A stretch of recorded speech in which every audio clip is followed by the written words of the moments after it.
The boys are back in town. What's up, guys? J-Ho. Jeffrey. Coach Lock. What it do? What it do? Weezy. What it do? Gangs are here. Yeah.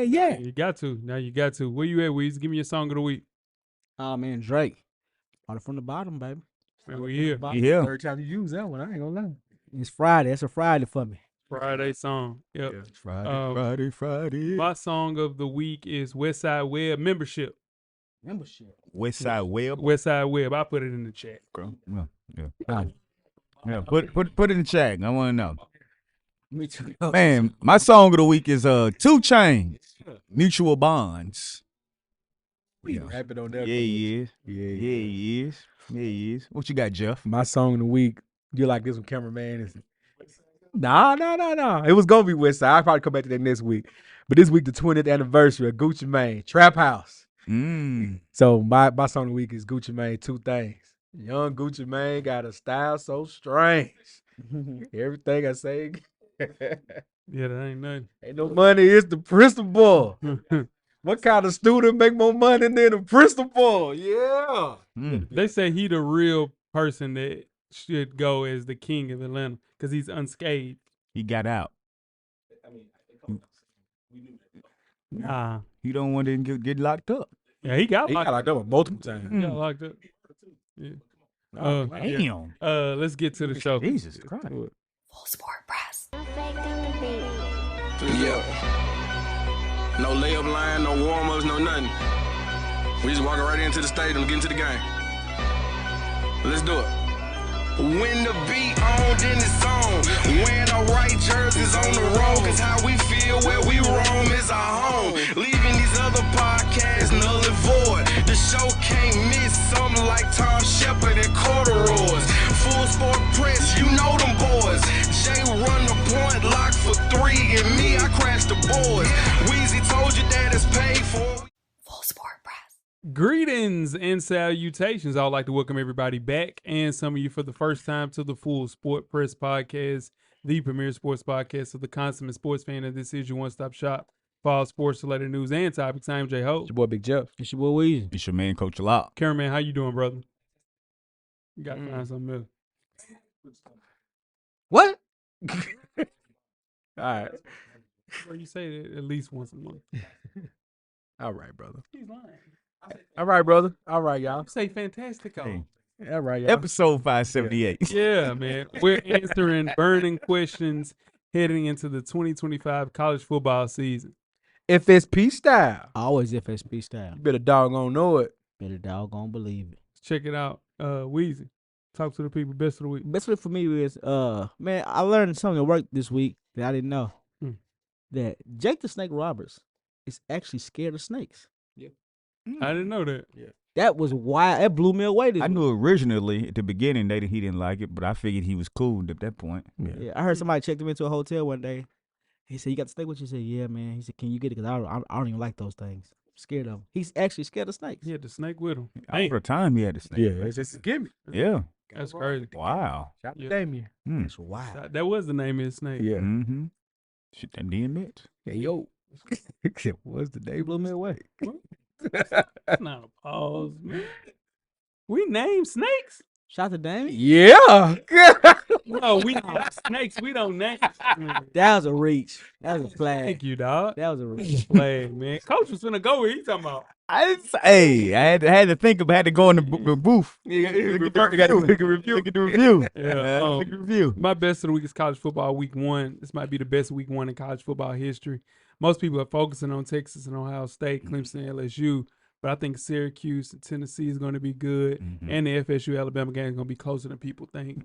I hope so. 13-point dogs, man. Yeah, I'm rolling with At home. Yeah, Might be 13-point dogs. upset. I hope so, Weezy. Yeah, I'm telling y'all gonna play them good. Yeah, Yeah, because they got a new quarterback too, so I see that. I'm saying. And we at home. Yeah. So. Yeah, this is gonna sound crazy if we wrong, Coach.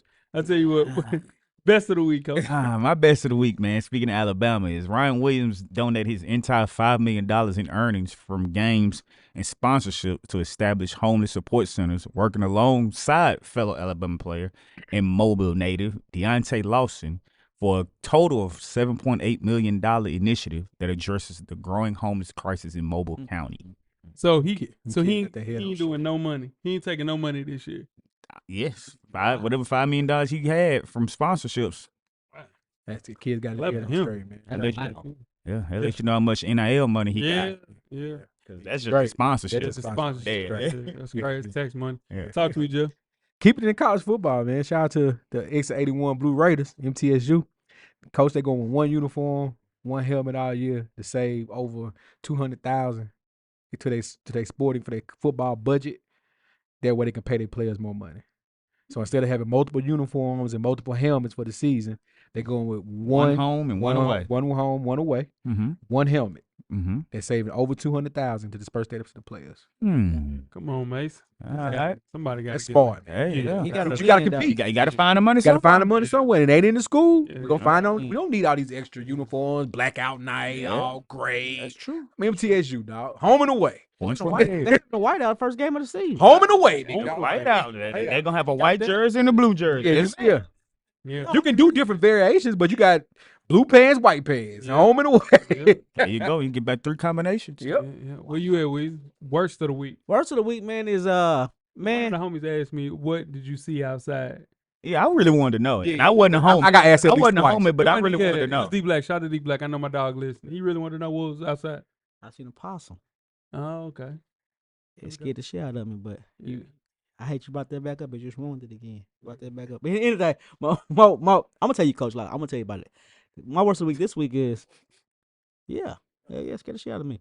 My worst of the week this week is, Cracker Barrel got their sign. They got their logo back. Yeah, nah, that's my Yeah. first of the week for sure. Yeah, Yeah. yeah. Yeah. Yeah. Ain't your mom ain't got hers back. Yeah. Yeah. Uncle Ben ain't got his back. We don't need them to have that back though. Yeah, we need it back. Nah, we don't need Yeah. Aunt Jemima. Nah, to we need that. don't. Yeah, we Yeah. do. Yeah, we do. And we don't need Uncle Ben. But that's what I'm saying. Mine is worse at Cracker Barrel too because they posted that new logo, got cooked online, and went back to the old racist logo in less than 24 hours. And it's Cool. back. So, and it's back. Yeah, it's there. The investors cheered the move, Weezy, because Cracker Barrel stock rose over 8% on Wednesday to close at $62 a share.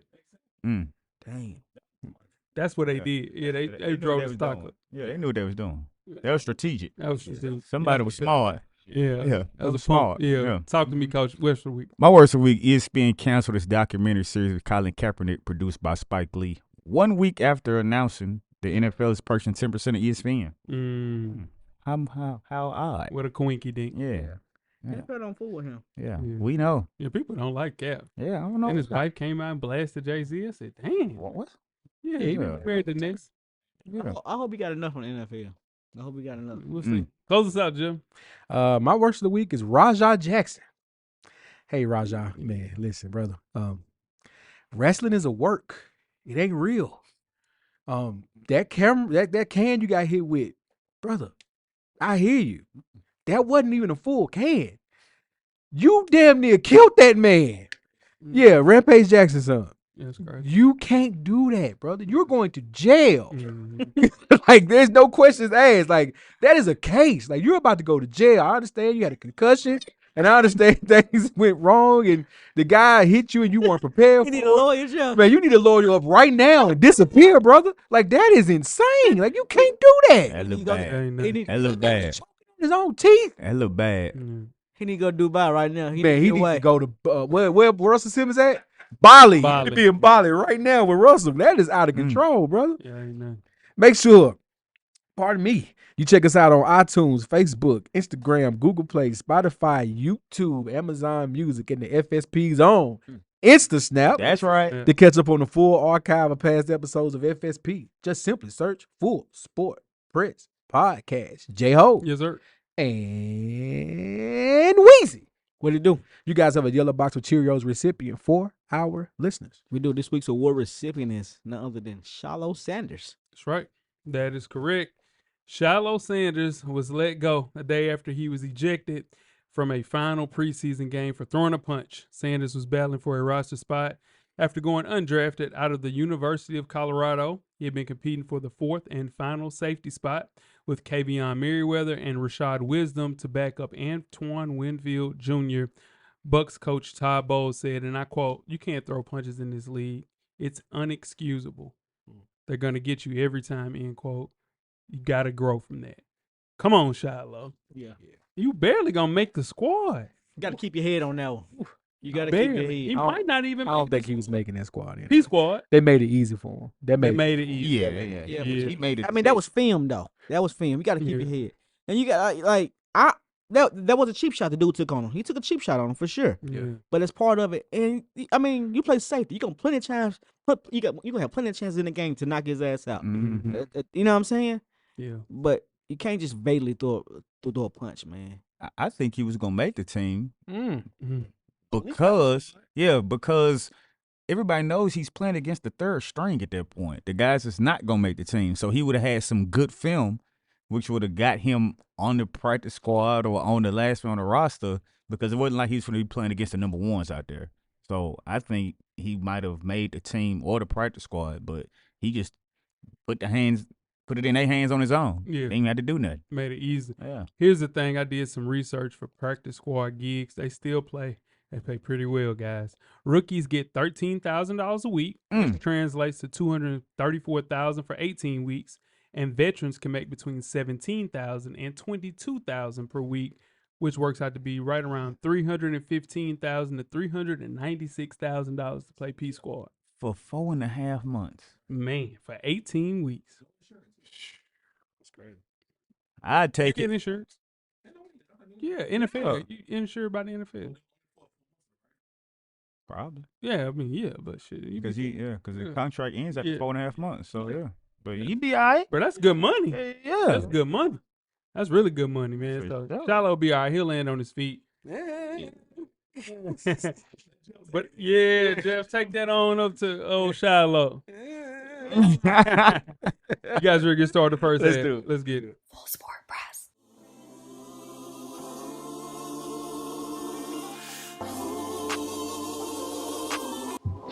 This your boy FSP Weezy. Join us each and every Monday on all streaming platforms. And don't forget, everything is paid for. The revolution will be podcasted. First half, the hottest sports news of the past week, like we do each and every week here at the Full Sport Press podcast. Before we get started, I'm J-Ho. It's your boy Big Jeff. It's your boy Weezy. It's your man, Coach Locke. Big Jeff, talk to him. Thanks for asking, Weezy. You can find me at JEasily84 across all social media platforms. Coach Locke. Man, nothing has changed. It's Locke_the_great. That's THA. Get at me. No. J-Ho, Instagram, Twitter, JAIHOV. Holla at me. I'm on Threads, too, by the way, now. Coach. Go, Coach. Guy on third. Every week. Yeah. had to Every keep it week. the same. Every week. My shit gets disrespected by somebody talking every fucking week. It don't matter. Every week. Every week. This motherfucker, somebody stops this motherfucker before I say, and then and here's the thing. It's never even noticed. Like they went on ahead, like I wasn't even talking. But it's all good. Roll on. Next one. It probably is, but shit, I gotta say it. Next one. Let's go. Nah, hell nah. FSP Weeds on IG. That's it. Let's kick Every week. the first half off with some NFL talk, guys. The ongoing contract stalemate between the Dallas Cowboys and Micah Parsons to the new twist, guys. Jerry Jones traded the best young defensive player in the NFL, 26-year-old edge rusher, and perennial defensive player of the year candidate Micah Parsons to the Green Bay Packers. In return, Jerry got 2 first-round picks that will likely be at the bottom half of the draft order, a starting defensive tackle in Kenny Clark, who turned 30 in 5 weeks, and the right to not pay Parsons a record-setting contract for a defensive player. The money that he's talking about, Parsons signed a $188 million deal with $136 million in guarantees. That's $47 million per season. Average isn't just quarterback money. It's top 12 money league-wide, with only 11 quarterbacks making more money than Micah Parsons. Yes. Weezy. Yes, so.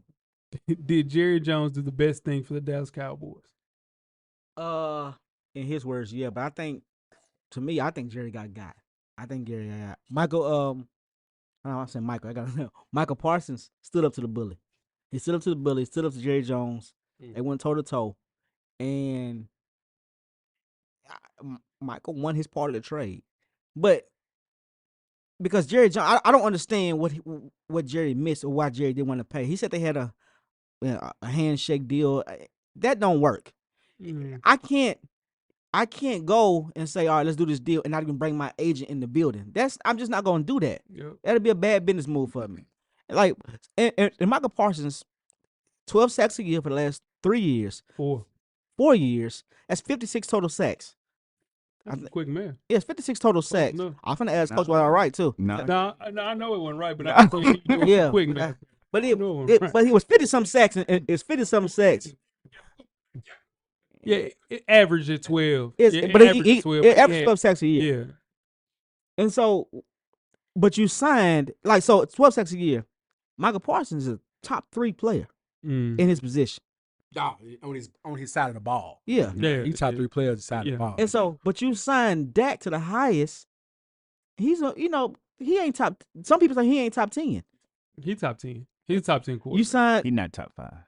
He top 10 now. He ain't top 10. Yeah. He top 10. He ain't Then He you ain't top signed. 5. No. You signed 88 Mm-hmm. 34 million. to one of the highest. Is he top 5? Yeah, he top 5. He- He top 5. But you don't He number sign- 5, but he top 5. But you don't sign the best top 3 to the deal. I don't get that. Yeah, it don't make sense. Chill. All right. I'm going the other way on this. You got to pay Dak because you have to have a quarterback. Because God forbid you roll out there with Color Rush, with Cooper Rush. You can't roll out there with Color Rush jersey as your quarterback. You can't do that. And you got to give your quarterback a weapon. So you got to pay CD. I get it. And no, I do not believe if I was the general manager or owner of the Dallas Cowboys, I trade Micah Parsons.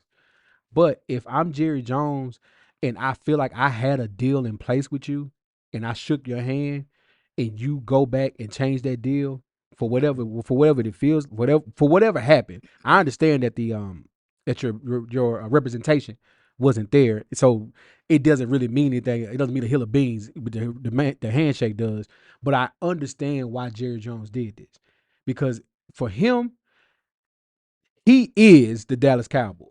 Jerry Jones, that's his team. He the representation of a Cowboy. He thinks he's a real life Cowboy. Like, this is him. So he could not let this happen. He could not pay Micah Parsons and still stand on what he stands on as the owner of that team. So I get it. Now, should he have gotten more from Micah Parsons? Probably. Yeah, That's what I say. But I understand why he traded him, though. Coach. He definitely should have got more from Micah Parsons, but it's wild that Micah Parsons is making more than Pat Mahomes makes on a yearly basis. That's crazy. But in true Jerry Jones fashion, he don't think he was wrong and told the media, and I quote, "I suggest that we get ahead and run the ball. We've gained a Pro Bowl player in the area Cowboys had concerns in. We need to stop the run. We haven't been able to stop the run in key times for several years." I agree with you saying, Jeff, but this is what's wrong with Jerry Jones. He doesn't grow with the times. Yes, in the 80s and late 80s, early 90s, a handshake would fly. But now you can't do that. So if you just, even if y'all had that deal, tell him, hey, make sure your agent is here. But see, Jared does that because he know he can take advantage of people if their agent is not in there, or he can get these players for less money if he can do the negotiate without an agent being there. So that's why he did that. But I just don't think I'm not paying Michael Parsons to be on that team, because he probably would have got him for less if he hadn't stretched it out as much. Pause. Yeah. He wouldn't have tried to bust his head as much for much money. So I think that all played a part in it. Yep. The thing about this, it all started because of $3 million. So in January, Jerry Jones listed him as a linebacker. Well, if you are a franchise tag linebacker, you get $21 million. But he's an edge rusher.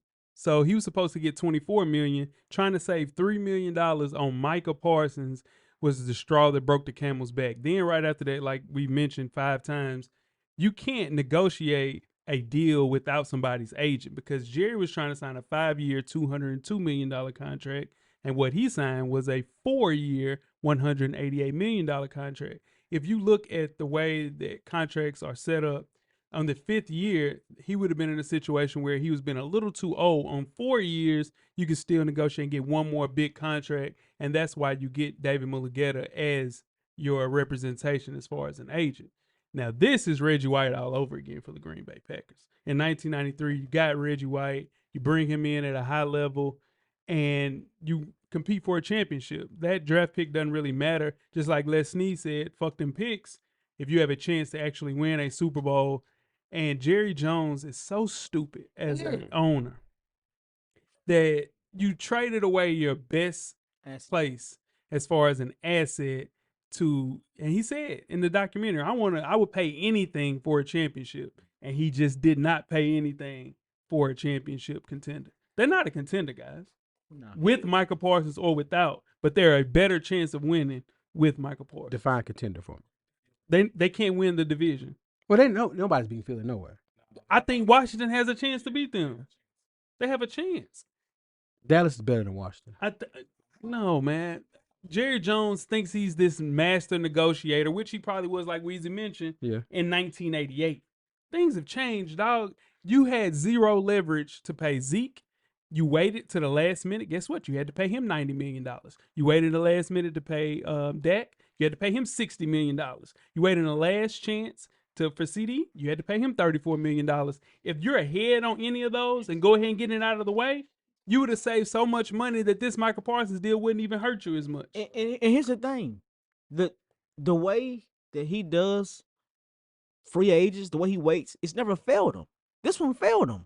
Yeah.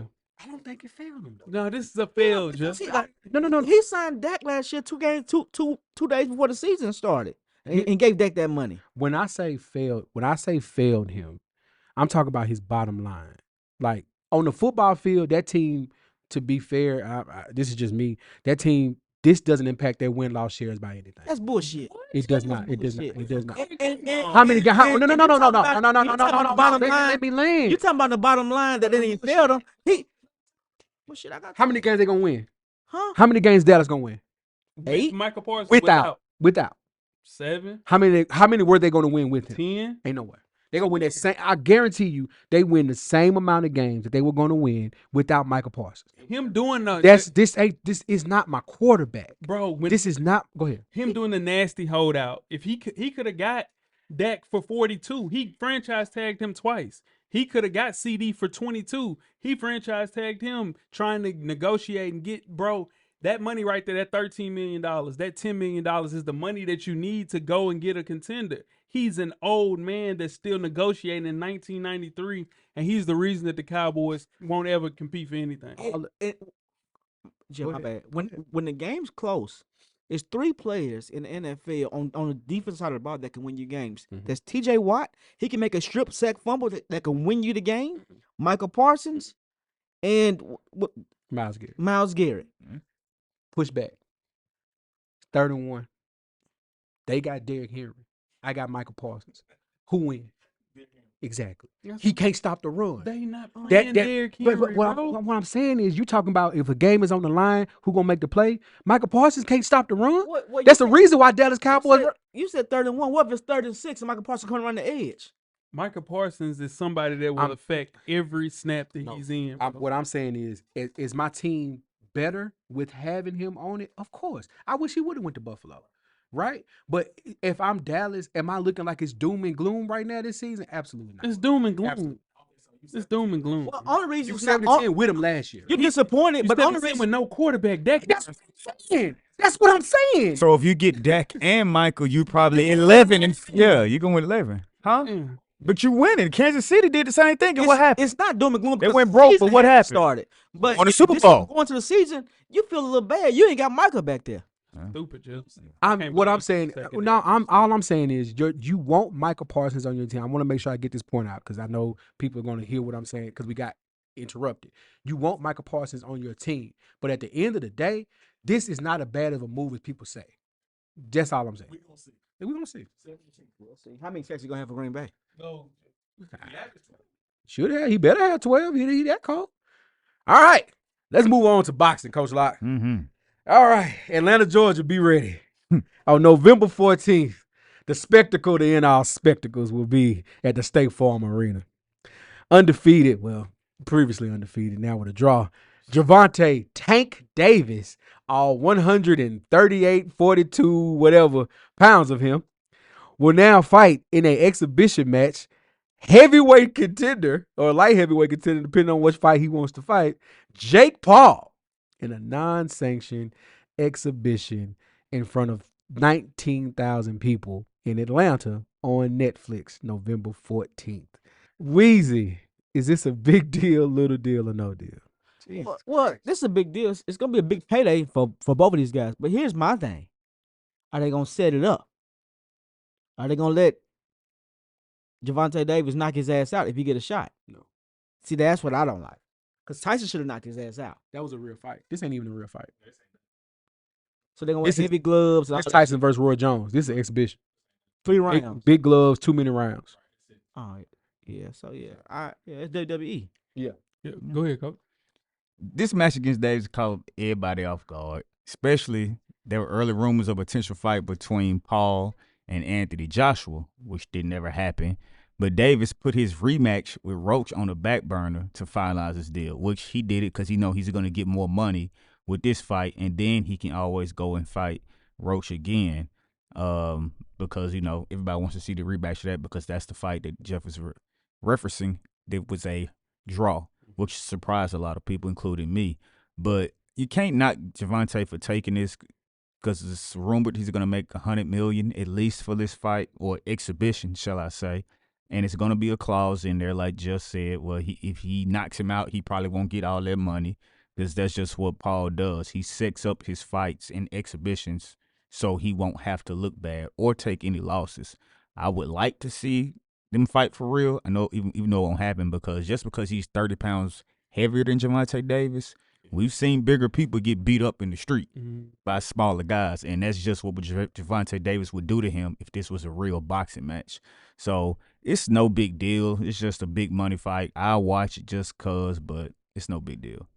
I've come to respect Jake Paul a little bit more, mainly due to the fact that he really is taking boxing serious. I don't really care about the weight difference per se, because if Tank catches him though, it's over with. Like, it don't matter if you're 30 pounds heavier or lighter. It's gonna be it's gonna be quick. But I don't think that's something that will happen. The only thing, why is this fight in Atlanta? Because it had to have a sanctioning body, and I believe there's a fight in Vegas that weekend. Not on a smaller scale, but yeah. But regardless of the outcome, it'll bring new audiences to the actual fight and to the sport of boxing, which is dying. So it's one of those things. It'll be good to see, but I'm not excited about it at all. Nah, it's just a payday. I hope that the undercard saves this, because one thing I will give Jake Paul, because if you remember the Tyson fight, that was the main event was the spectacle. Then you have the Soriano, the women's fight before that, which is the real main event, and then the fight before that, and I forget the two gentlemen's name. But if he stacks this undercard to give lesser known fighters a platform, this could be a win for boxing. Because although I don't believe boxing is dying, I believe boxing needs a jolt, and they're about to get it in September with Crawford and Canelo live on Netflix, and then you keep that rolling with this WWE style match, and preferably you get a undercard that's worth checking out. Go. Say less. We did it, guys. Before we get started with halftime, let's talk some more NBA. Malik Beasley scored a much-needed win in his illegal gambling probe. The free agent guard is no longer under investigation by federal authorities over allegations of betting on NBA games as prop bets. The 27-year-old had signed a 1-year deal with the Pistons and was in a discussion for a potential 3-year deal with the same team prior to said probe. With the legal status finally resolved, Beasley's agents are expected to resume conversations with multiple NBA teams. Coach, how should Malik Beasley feel after this? Like a dummy. You feel like a dummy. Yes, you got off, so be happy and excited about that. But you lost so much money in contract because you did this, allegedly, because clearly he's found guilty. So on paper, it's going to say he didn't do anything. But I just don't understand why you even would put yourself in a position to even be targeted with this, being a pro player that is making multi-millions of dollars playing basketball. You're about to sign a good 3-year contract that would have got you probably 20 times more than what you're making gambling. So I don't understand why you do that. Just like Jonte Porter, he had the same thing, got found bet games and shared information about his own health potential in game performance to gamblers. He got him banned from life. So no more money is going to come in from the NBA for him. Now, another guy that did get off, though, surprisingly, was Terry Rozier. He became aware suspicious betting around his performance in March of 2023 while he was with the Hornets. They did investigation, then found a violation, so he got off. But in a separate federal investigation, it's still going on about that. So it could come back on Terry Rozier. So I just don't understand why these players that are making all this money and have a chance to make all this money would risk little thousands or $10,000s of dollars on betting like that. So he's no longer a target. This hurts him to go back to the original question, J-Ho, because money's drying up. A lot of teams have already made their moves, and the 3 and D position, pause if applicable, has been filled for most teams. And he already did his 1-year prove-it deal. He had the This best was the shooting money. 3. Yeah, that was Yeah, this was the money, and now he's going to have to do another prove-it deal. So, And then, it hurts. Lightning don't strike twice. In some cases, it do. Weez, what you got? Count his blessings, man. He should count his damn blessings. At least he get to play, but at the same time, he got caught. So I don't know if he got caught. I think he just what's happening is so much Gray area with the gambling, and this man owes so many people, because that part is true. Yeah. He owes so many people money, and there was so many iffy situations on the court, they had to look into it. Yeah. Nah, I agree. That's what I said. I mean, despite him being cleared for everything, his off-court challenges continue. Like Jeff mentioned, last month, those lawsuits, $21,000 in rent, his financial obligations total up to close to $8 million. So in turn, yes, like Jeff mentioned, this was his 1-year prove-it deal, had a career year from behind 3. And it's a situation now where you got to replicate that one more time, and you'll be 28 years old. It's easier to get a 4-year deal at 27 compared to 28. I don't think he'll ever get that 4-year, $42 million deal that he was going to get this summer. And I think it's tough for him, man, because he's going to have to do a 1-year prove-it deal again. Sucks. But yeah, I mean, we all make bad decisions. His dad was an actor in Tyler Perry movies. That don't help him none. No, I'm just saying. Did y'all know that? No. His dad a big actor. Like, he's been in a bunch of movies, Denzel Washington movies as well. Shout out to Papa Beasley. Papa Beasley. Yeah. You guys ready to get started with halftime? Let's get it.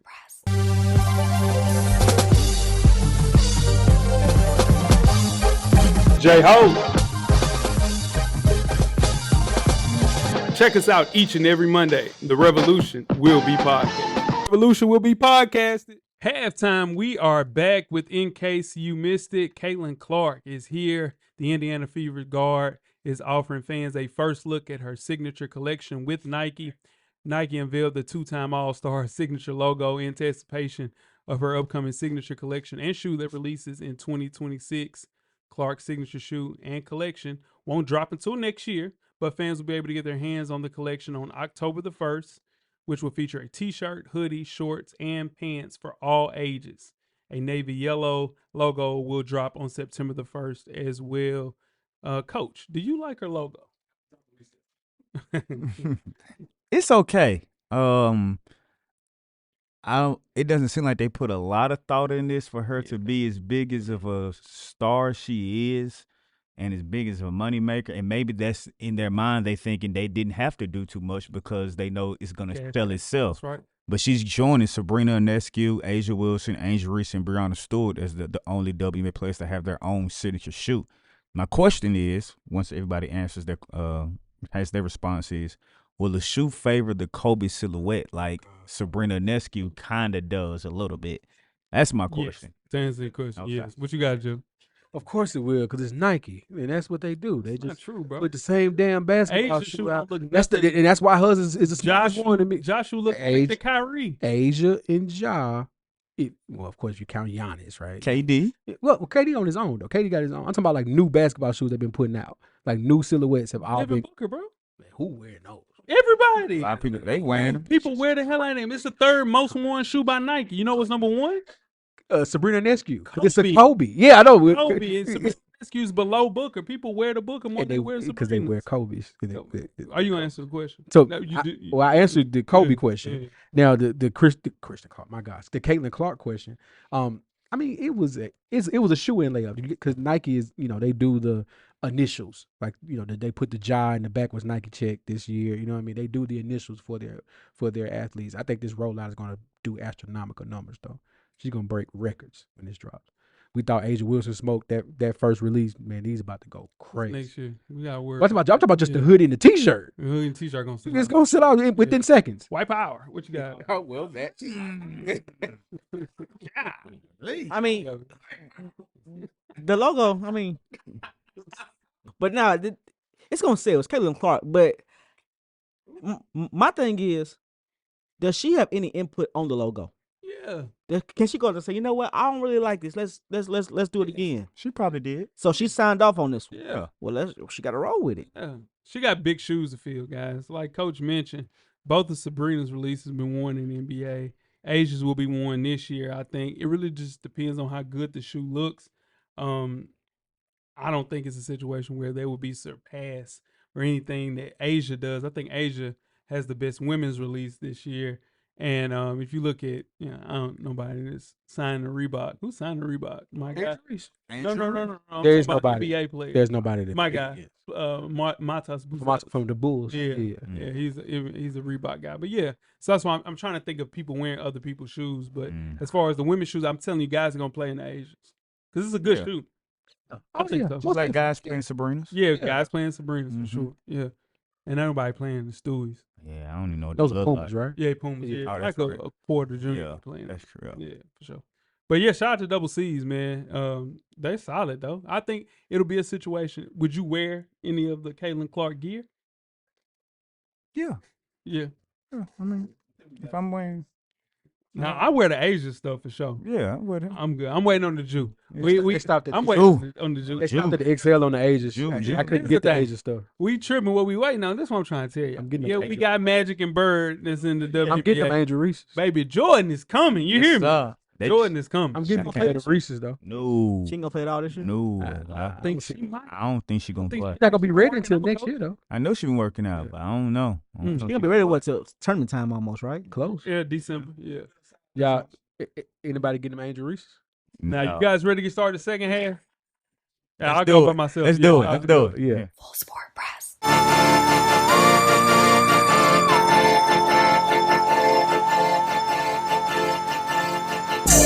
Hey, it's your man, Coach Locke. Y'all make sure y'all check out the Full Sport Press podcast every Monday, wherever you stream your podcast episodes. Like I always say, get a drummer song. Revolution will be podcasted.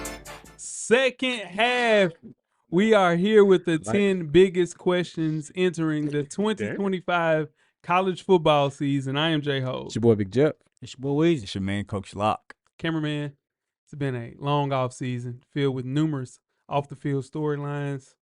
Dylan Rayola, and we're talking about what's wrong with him, man? You do the look,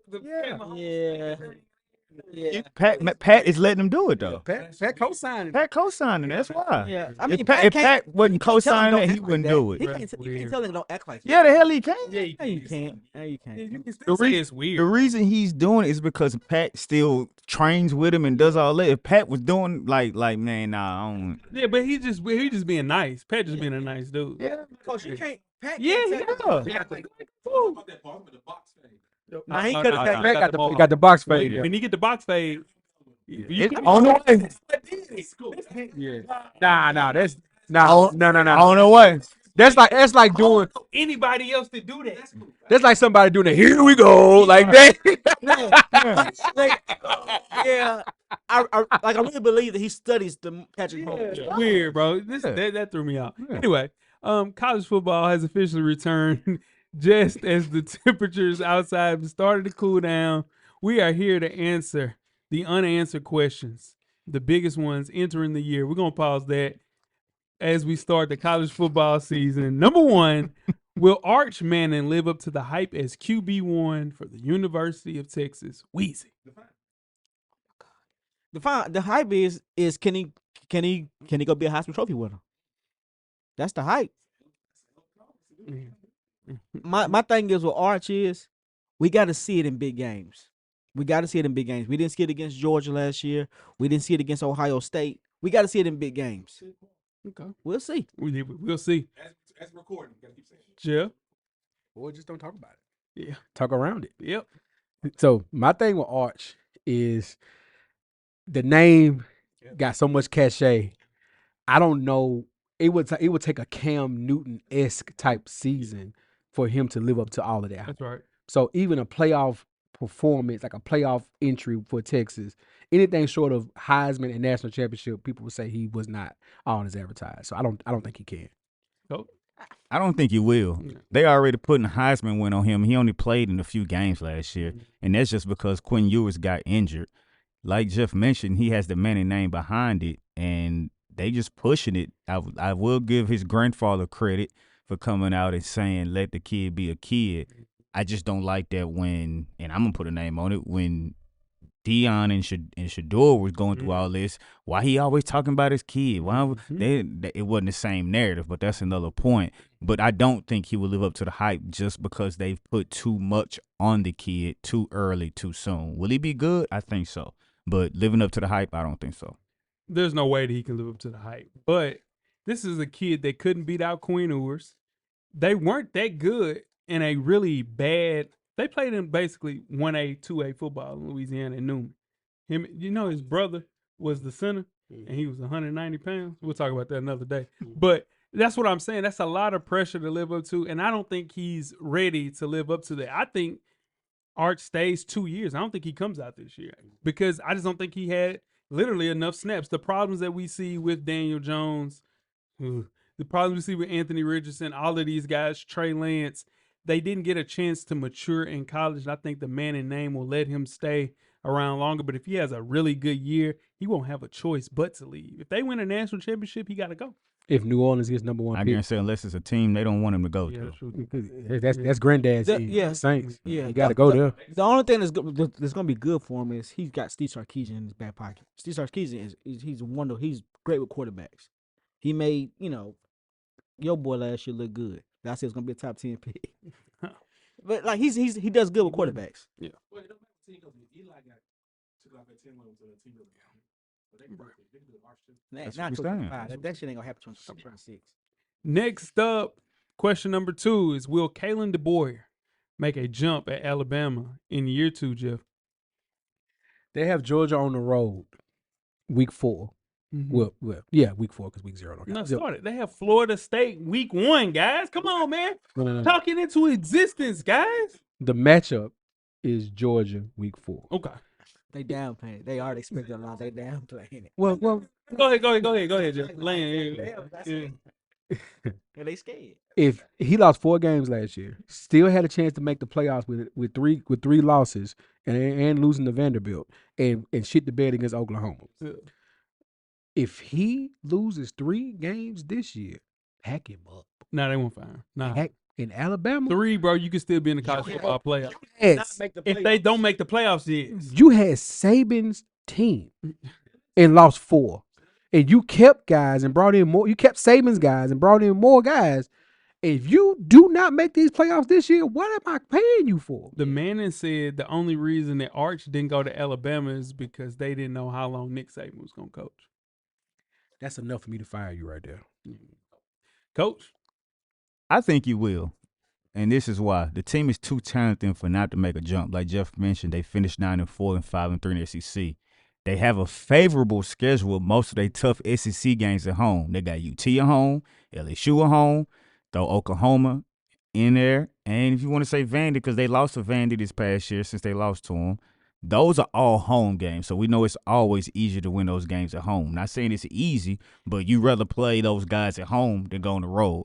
The only 2 rough games that they have on the road, which I ain't going to say only, are Auburn and South Carolina. We know South Carolina's up and coming. They got the young quarterback who's coming back as a true sophomore. Lenny Sells. There you go. And then you have Auburn. We know what that is with the Iron Bowl. You can throw the records out for that game no matter what's going on. So if they can find a way to win all of those home games, they'll be fine. But he has to win those games and make the college football playoffs. Well, yeah, he can't drop a game to Vanderbilt again. He can't drop a game to like a team like Kentucky. He can't do that. He got to win those games. And last year, I think he was 1 play away from being fired last year. He lost to Vanderbilt, and he almost lost to Auburn. If he lost to Auburn last year, it'd have been real tight. But he but he has to he has to blow out the teams he needs to blow out. That's the only reason I think. Yeah, he got to blow out some teams. That's right. Yeah. Kalen DeBoer looked like a fish out of water on those sidelines. I think the moment was too big for him last year. And I think he's grown into that. I think he has a much better grip on the actual SEC and how to coach in that season. I think he would feel a little bit more comfortable if he had a quarterback, per se, like Jalen Milroe coming back. They don't. So still one of the most talented rosters we have in all of college football. I think they're capable of winning a lot of games, but they have to get into the playoffs for sure. Mm-hmm. Next up, we have confidence on a scale of 1 to 100% that Ohio State beats Michigan and repeats as a national champion. Coach. 40% to beat Michigan, but 20% to repeat. The quarterback is a big question for them, and the game against Michigan is on the road. I don't think they have the talented quarterback they did last year in Will Howard. Even with all that talent around him, the quarterback is still a question mark to me. That's why I think they have a 40% chance to beat Michigan and 20% chance to repeat. Jeff? I got 80% chance to beat Michigan and 40% chance to repeat. They beat Michigan. I know the game's on the road, like you said, Coach. I just think this is the year that year 6, right? They lost, 5 straight to them? 5 straight. Yeah, so 4-game losing streak. Yeah, 4-game losing streak. So, yeah, you got to win this one, right? Even though you won a national championship last year, they call them a 1-win team. Like, you got to win that game no matter what. So, Ryan Day, always on the hot seat. He seems to be scorching again if he loses this game to Michigan. So I think they beat Michigan. It's going to be really, really difficult, though, with a 12-team playoff to repeat. So I got them beating Michigan, but not repeating. Actually, I got that Michigan game as a toss-up. Because by the time they play each other, both of them teams would been went through some tribulations, them grown together. That quarterback in Michigan's the real deal. If he stays healthy, Ohio State have been to figure some things out by then. But at the same time, Ohio State lost a lot of talent. And they lost the offensive coordinator and Chip Kelly. And I just don't know. We're gonna see a lot. We're gonna see a lot with them in this first game of Texas. We're gonna see a lot what they get with this new quarterback. But they lost to Jack Swagger, guy, the linebacker, who really wasn't, NFL good. But he's college good. College great. So they lost a lot. They got a lot to replace. So still got Caleb Downs back there. For sure. Yeah. So they're not gonna pick on him. Yeah. But that team has to mold by the end of the year. And by the time Jeremiah Smith, right? That's what they did. And that's what they did last year. Yeah, they'll be fine. They limped into the playoffs last year. Yeah. Beat Michigan 100%. They beat Michigan this year. As far as making the college football playoffs, it's 30-40%. That chance of the game in late November is the situation where you see who makes the college football playoffs. I think Ryan Day, like Jeff mentioned, man, he got to be able to shake that hot seat off. If they lose to Michigan again, he's right back on that hot seat. That's 5 years in a row. You can't do that. I don't think that's ever happened in Ohio State history. So, but I think this team is really good enough to actually compete for a championship. Where they win a championship, absolutely not. Next up, is this the year Penn State wins the game? Weezy. He got the team for it. Mm-hmm. He got the team for it. He got a lot of people coming back. Got the quarterback coming back. Got his running back coming back. Yes. I'm going to say yes. Coach? I'm going to go with Weezy and say, what are we saying is the big game? Is the big game the national championship? Is it making the national championship? Yeah. Because last year they made it to the semifinals. Okay, this is the thing, though, Coach. I said Jonathan Franklin. James Franklin is 1-15 against top 5 teams in his tenure. He didn't beat anybody that was that good during the college football playoffs. So in turn, can he beat a top 5 team? He's gonna have to beat Ohio State or Michigan. They didn't beat a ranked team in the top 5 in order to get there, Jeff. He don't necessarily have to beat one of them because he didn't beat them last year, but he made it to the college football semifinals. So he can get there, but he has to win that semifinal game this year, which will probably be a top 5 team. Mm-hmm. So yes, I do think they will. Like Weezy mentioned, Drew Allar's experience, what he gained last year is going to pay dividends to this season.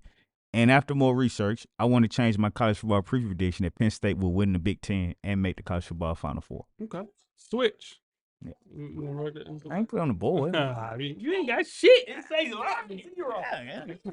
That's because I took mine down because everybody ain't. Yeah, he did his push up. Yeah, I didn't have a minute. Yeah. Go. That ain't the one. Go, Jeff. Nice try. Go, Jeff. Yes, Penn State. But however we define in the big game, they win it this year. All the above. This is James Franklin's year to exercise the demons, as they say. 1-15, Jeff. That's fine. He has the experience. That team has the experience of making it to a big game, played it close, and lost in that semifinals. They win it all this year. One big game, he won it all. They win it all. I had them pick win it all. They win it all. They win it all this year. Last time he beat a top 5 team Penn State was win it all. 2016, Jeff. Penn State win it all. Penn State wins it all this year? Yeah. National championship? Yeah. I said that last week. No, I mean not last week. The NCAA prediction show. Hey, they were my number 1 ranked team. Penn State, the best. We'll talk about it. Yeah, they had their best year under James Franklin in 2024, reaching that college football playoff semifinal for the first time in team history. Bring back Drew L.R. and Nick Singleton. The young guys are now battle tested. It won't mean a thing if you can't beat Ohio State and Oregon. So, no, I think Little Game James will show up as he always does. So, no. Next up, who is this year's Indiana? And that is a Power 5 team that overachieved. Jeff. So, when I looked at this on the grid, my initial thought was Clemson. But I knew I was get pushed back because Clemson to some is a powerhouse. Yes. They predicted to win the ACC. But that's what I'm saying. That's a powerhouse. But coming off of the years they've had previously, 3-9, what Indiana did, they went 11-1. I understand what you're saying, but my answer. So if I cannot say Clemson, nobody. That Indiana shit won't happen. It won't happen again. That won't happen. I kind of agree. That's a once in a lifetime thing. Yeah. From 3-9. Yeah, to make the college football playoff. Yeah, we getting all blue bloods this year. All powerhouses this year. Oh man, yeah, they got curb stomped when they got to the college football playoffs and let us know that they were supposed to be there. Town stomp. But from 3-9 to 11-1 is a big deal. Yeah. Coach. I got my pick is gonna be North Carolina State. Mm-hmm. They're returning second-year starter C.J. Bailey, who was forced in the starting lineup due to injuries of freshman, but he has a full season of starter reps. They also getting a receiver Noah Rogers and tight end Justin Jolly back. McElroy was particularly high on Jolly, who led the team receiving with 43 catches, 661 yards, and 4 touchdowns. And they returned 6 of their top 7 receiving leaders from a year ago. They get 7 starters back on defense, including their leading tackler Sean Brown. So I think North Carolina State can beat that team. As far as a losing team from last year, I'm going Auburn. They have everything that you need. You got Cam Coleman, who I think doesn't get talked about as much as Jeremiah Smith and Ryan Williams. He's just as cold. He's going to be a T. Higgins, Dez Bryant type of guy when he gets to the next level in the NFL. They have a quarterback who I think will start in Deuce Harper as a freshman. I think he'll end up being QB1 in Auburn. So it's tough playing in the SEC. I get that, but Auburn will have a winning record this year, and they really killed the transfer portal. So shout out to Auburn. My pick for that is Auburn. Shout out to Deuce Harper, one of our players. I'm about to tell him that. Yeah. Sometimes he checks out the show. Got another name out there. Deuce. Plays football, dog. Yeah. No. It's a player on my team called Deuce Harper. Name Deuce Harper. Yeah. And you from Georgia. That's funny. Yeah, for sure. Yeah. All right. Next up is how will Bill Belichick adjust to the college game, Coach? I don't think he'll adjust this year, but he'll be fine in the next few years. He lost a lot in the portal when he got the job because how he runs his or how he ran his organization, I guess I should say. And college kids these days, they want to play for player coaches, and that's just not what Belichick is. He doesn't run his programs like that. Now, he will get some college coaches in there with more college experience to offset his ways, but I just don't think this year that the way that he coaches will help him adjust to the college game to be successful this year. Later on, I think he'll be fine. That's cool. No, go ahead. No. No, I agree with you that won't happen again. But my pick was like West Virginia with Rich Rod. Are you saying okay? Why? Go ahead. Talk about. Because Rich Rod came back. He was very active in the portal, and he pulled a lot of players up from Jacksonville State. Jacksonville State was a good team in that conference last year. Now go ahead, knock out Bill Belichick. What you think Bill's gonna do? Knock him out. Bill Belichick, I think my thing. I think he's gonna be able to outcoach some of these coaches this year. I think he's gonna be able to outcoach. He's gonna outcoach himself some wins. He got a quarterback. He gonna run the system the way he wants to run it. So if they want to run the ball, they're gonna run the ball, and it's gonna be a loophole in some type of way that he's gonna be able to outcoach the opposing coach. Jeff? He's coaching 18, 19-year-olds, 20-year-olds that Bill Belichick way, that Patriot way, that doesn't work with that age group. Y'all remember Urban Meyer got them headaches? Bill Belichick getting a headache by He one ain't a game. quitter though. Yeah, I ain't say he quitting. Nah, yeah, that's what I'm saying. He The might, Jags are quick. he That's might be, quick. he might be sidestepping. Yeah, Urban Urban young, Meyer's quick. young Belichick might be coaching by the end of the year. Nah, He having too much fun with his girlfriend. Bro. Nah. He ain't trying. He don't care nah, about I'm this. telling you, he don't. Yeah, I'm telling you, too much fun. if that he took a North Carolina job, bro. He didn't think it's gonna be this. Nah, This- it is gonna be that. I He mean- knew what he walking into. He overhauled that roster, went 6 and 7. He landed 41 players in the transfer portal, a total of 71 new players on that team. So that class ranked 9th in the nation. The talent is there. He has everything he has to succeed. I think he has a great quarterback in Gio Lopez. That's going to be a great guy there. And on top of that, I think their win total is set at 7.5. I think they'll get to 8, especially in that weak ass conference. So I got Bill Belichick adjusting to the point where he can compete in the ACC. He'll play in a bowl game. 6 wins. 6 wins is a bowl game. Yeah, especially in that conference. 6 wins is a bowl Come game. on, man. Yeah, I'm telling you. 6 wins is a bowl game. Yeah. Next up, we have how will Colorado adjust to life without without Shadua Sanders And Travis. and Travis Hunter? Talk to me, Jeff. You losing two, a Heisman Trophy winner, and I forget exactly what record Shadua set there, but he said I forgot. I mean, he set a record. He got his jersey retired. Oh, yeah, no, he set the record in passing yards, yards, yards, and something like that. touchdowns, and Yeah, wow. fucking hate it. Man, But no, you lose those two very, very great college football players. But you bring in a better recruiting class. Your defense is better. Your run game is gonna be better. That team's gonna be better this year, even though you lose those two great players. Go. They'll be fine at quarterback, but they will miss Travis Hunter. Everything they're bringing in, there are not a lot of Travis Hunters in college football walking around. He single-handedly changed outcomes of games because he was able to play both sides of the ball at a high level in college. As far as quarterback, he has this young quarterback who's not going to start, but he has another quarterback who has experience who's probably going to be good for them. And like Jeff mentioned, with everything else around him that they have been improving yearly with, they'll be fine. Weezy. It's gonna be rough. I think it's gonna be rough. I mean, you don't have the Heisman Trophy winner and your starting quarterback that's been there for 2 years that you built the program with. I think they're gonna struggle a little bit. I think they're gonna be able to score because they recruited well in that position.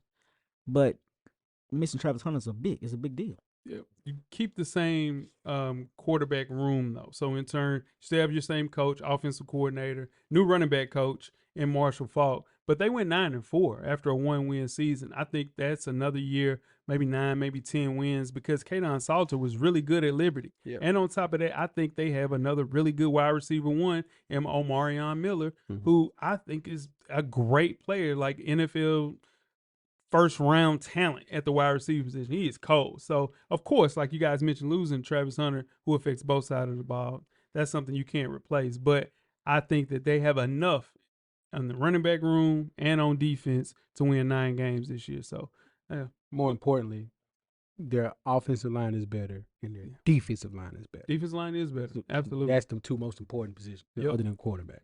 Next up is which team in the group of 5 has the best chance to make the college football playoffs? Weezy. Group of 5 is Outside of Mountain West, Sunbelt, American, Conference USA, MAC. my pick was Boise State until last night. Yeah. It's tricky. Didn't update that, huh? Goodness gracious. Didn't update. Yeah. You would think if you lose Ashton Jeanty, you still got Maddox Madison, and they go out and score 7 points. That's bad. It looked bad. ball. At all. Ball. It looked yeah, they bad. look bad. Yeah. You got anybody else? South Florida. South Florida. Oh, now you rolling with South Florida. South Florida look good. Yeah, I bet. Talk to Chris me, at a Jeff. moment for sure. Yes, sir. I'm going Tulane at the Tulane. American. Yeah. Tulane winning the American Conference. They could sneak in that college playoff football. They don't get curb stomped once Yeah. they get there, but they can get there though. Yeah. Go. I'm going to go James Madison. Cold. Bob Chesney's Signetti's replacement maintained that team by going 9-4 in his first year and included a big win, which is crazy, 70-50 in the football game against North Carolina. But he'll have a chance to make some serious impressions in the non-conference because they got Louisville and they have Liberty. So they have a consistent group of 5 power under Coach Janie Chadwell.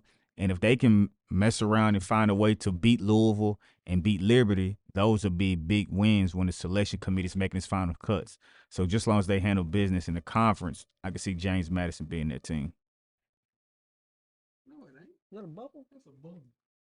Like some black. Yeah. My pick is Tulane.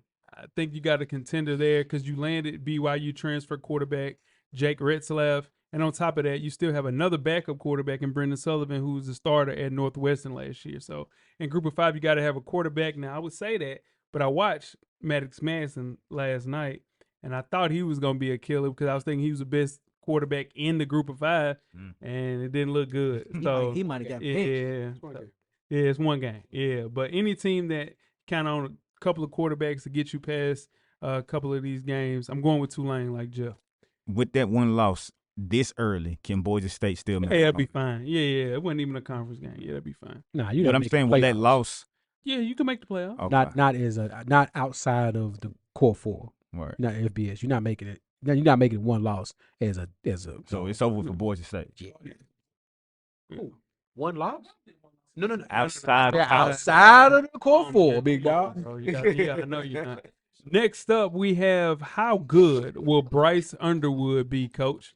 I think he'll struggle a little bit. He has a lot of their hardest games on the schedule on the road. He got to go to Oklahoma, got to go to Nebraska, got to USC, got Michigan State, and Ohio State. Those are all going to be hard games anyway, but to have to go on the road as a freshman can be a lot. So I think he's going to struggle a little bit.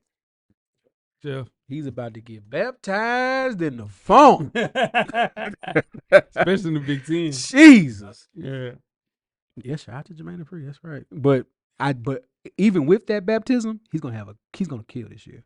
Like I think he's gonna take his lumps, like Coach said, but he's gonna make some plays and just show that this is why he's the number 1 rated quarterback coming out and starting as a freshman. He might struggle early, but I think by week 5, week 6, he's gonna come into his own. It depends on because Michigan's known to have a good offensive line because they don't remember, and if they can protect the guy. This dude can throw the football. We've seen freshmen come in college and take over the damn. We seen that. Give me one. Freshman. Red shirt freshman. That's true. Semantics, but yeah. Red shirt freshman. Big difference. You talking about a true freshman? Yes. Johnny Manziel. Red shirt freshman. Well, I can't think of a true freshman. But we seen I said freshman. I didn't. No, he ain't took over. But Tim Tebow has played. No, Tim Tebow didn't. He plays freshman. He played. He some. didn't take He over, didn't take though. over. Leak was still. Leak was starter. That's what I'm saying. Yeah. True freshmen don't really play like that. But this team was bad on as far as a quarterback last year. The only teams that threw for fewer passing yards than Michigan were the 3 service academies. So in turn, you got to get a guy in there to throw the damn ball. And the track record for true freshmen is not good. Like I was mentioning the Weezy, it's just not good. But I think Bryce Underwood is the difference. Being 6'4", 225 already, future of QB1 in football. He's fast and he can throw. If it wasn't a situation where they didn't think that he could play and be able to play day one, he wouldn't have started. Jaden Daniels started as a freshman at Arizona State, and it looked a little clunky. I don't think it'll look like this in Michigan with that offensive line, like you mentioned. I think you have a great year, and it'll be the start of the future, and people will be tanking for Bryce Underwood in 3 years. Absolutely. All right, closing things out. Which Power 4 conference is the worst? We'll start at 4. Spoiler alert. We already. Yeah, so who do we – well, okay, now let's start at 1. Weezy, who do you have at 1? Big 12. Why? That's the worst we talking about? No, number 1. No, talking about who's the best.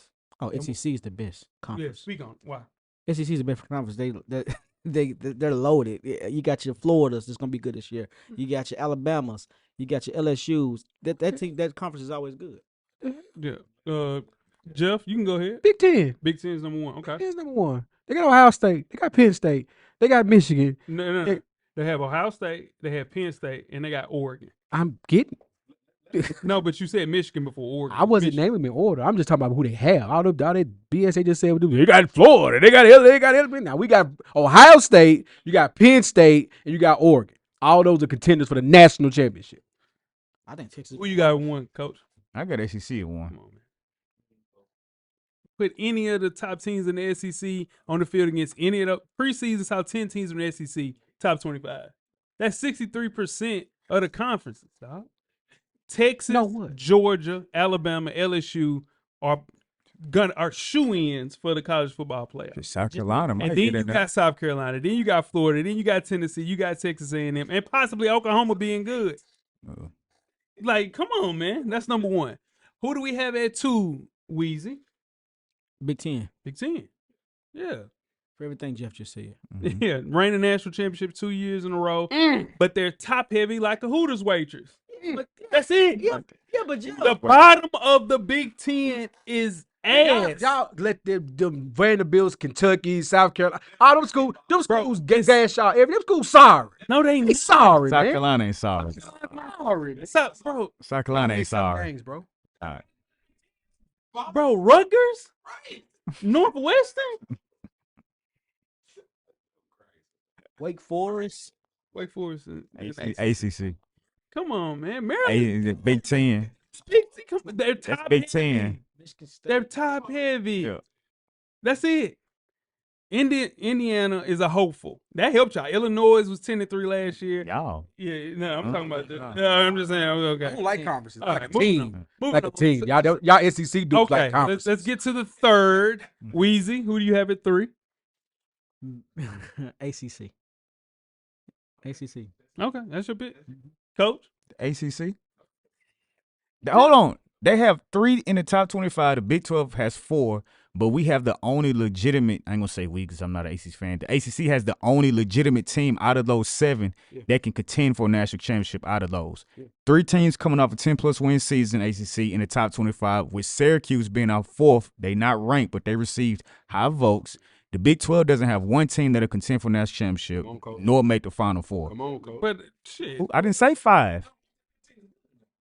15 what? Syracuse. They getting Clemson, Miami, end of the road. y'all crazy as hell. No. Wait. SMU is still Miami, end of the SMU. road. So how playoff team. they made the playoffs and they gonna be better. Florida SMU Syracuse was pretty good. They're gonna be better this year. Won 8 games, Coach. Y'all just said. Y'all just Eight said. games in a 10 game You said 10. I was talking about teams that won 10 games. Yeah, but you talk about the teams that are lower half. They not low. They're right 8 wins. there. 8 wins is a good season. Man, Arizona State, you got They not gonna Kansas be good. State, you got Arizona State is good, gonna be good. They played in the playoffs last year. That's St. So did Louis, SMU. SMU. No, I'm saying is they better than SMU though. Nah, they won't. Arizona State, Kansas State, Iowa State, Texas Tech, just name- Baylor, you just name BYU, State Tech, and you. Utah. So You it's just name- It was BYU You last just name year. it. You just name it. BYU won 10 games last Name year. it, bro. Them teams ain't Yeah, good, that's man. good. I've Teams ain't been good. teams- man. teams- Teams that there's just a lot of college football players, bro. They ain't good. Last to me is ACC. I think. I mean, last season saw the ACC put 2 teams in the college football playoffs, like you guys mentioned. But after that, it gets so bad. Like y'all bad teams are bad, like really bad. Keep saying y'all. Yeah. man. I mean, y'all play in the ACC. I don't care about y'all. I don't care about the other teams, man. But I'm I'm Florida saying you State. play in the ACC. But yeah, Y'all SEC dudes be yeah, saying I'm not just an SEC. means more. My team plays in the SEC. Just means more. Yeah. Oh, yeah, okay. And that is our college football burning questions. Weezy, you had the ACC at 3. I don't understand. My ACC, and I had Big 12 at 4. Big 12. That's literally correct. No, but literally on everything you look it up, the ACC is last on every publication. Yeah, ACC is last in every publication. Paul Tannenbaum wrote all of them because it just means more. Now, tweet us some questions throughout the week at Full Sport Press. Don't forget to comment, give us a thumbs up on the YouTube page, on the iTunes page. Please rate and subscribe. And more importantly, don't forget to tell a friend. To tell a friend. And tell a friend. Tell a friend. Weezy, Everything paid for, big baby. Coach, Get a drummer song. Jeff. Camera's always on, brother. Cameraman, the revolution will be podcasted. We are out. Thank you for listening to the Full Sport Press podcast. To catch up on previous episodes, please check out the YouTube page and wherever you find your favorite podcast. Don't forget, tell a friend to tell a friend. The revolution will be podcasted.